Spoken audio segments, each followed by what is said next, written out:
Hello, my friends! In today's video, let's talk about how to conclude a speech. You might ask, why should we care about the ending to our speech? Well, if you don't have a strong ending to your speech, it won't be as convincing and the overall speech won't be very memorable. We should always do a quick, short summary of our speech.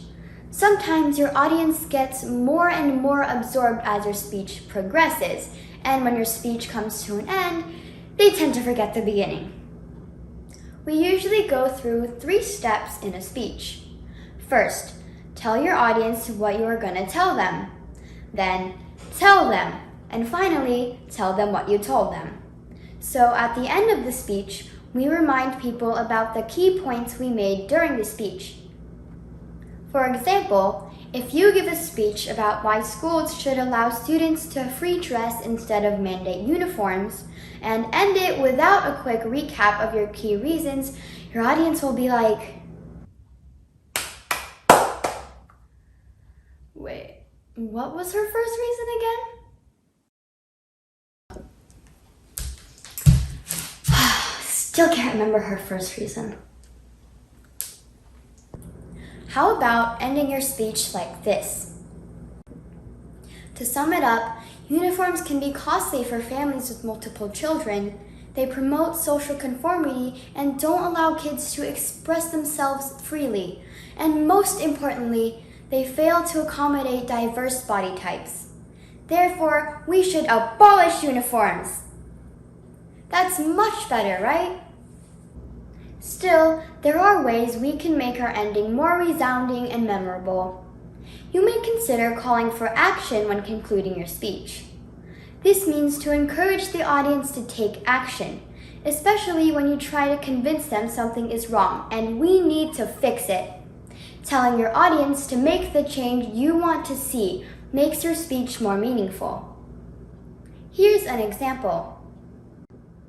If you want the freedom to choose what you get to wear to school, don't sit around waiting for it to happen.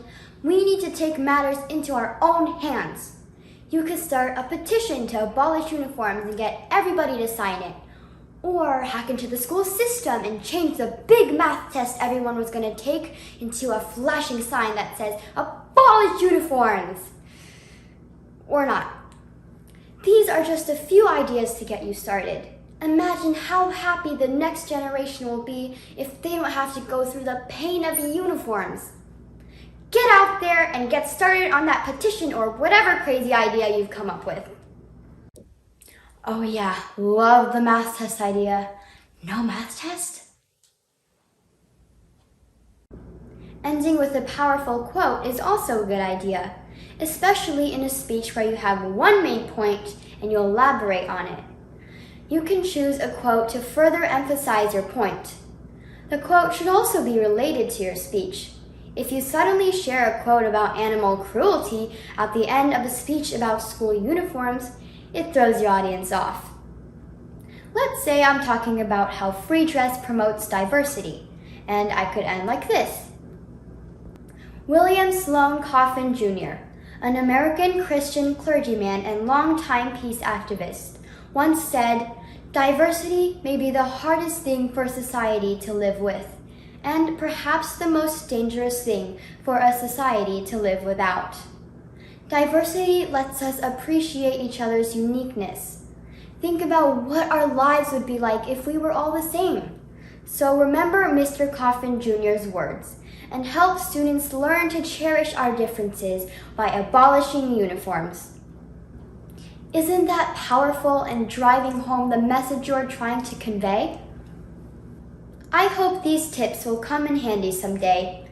Ending your speech with one of these methods will really make you seem like an eloquent speaker. Thanks for watching, and I'll see you next time.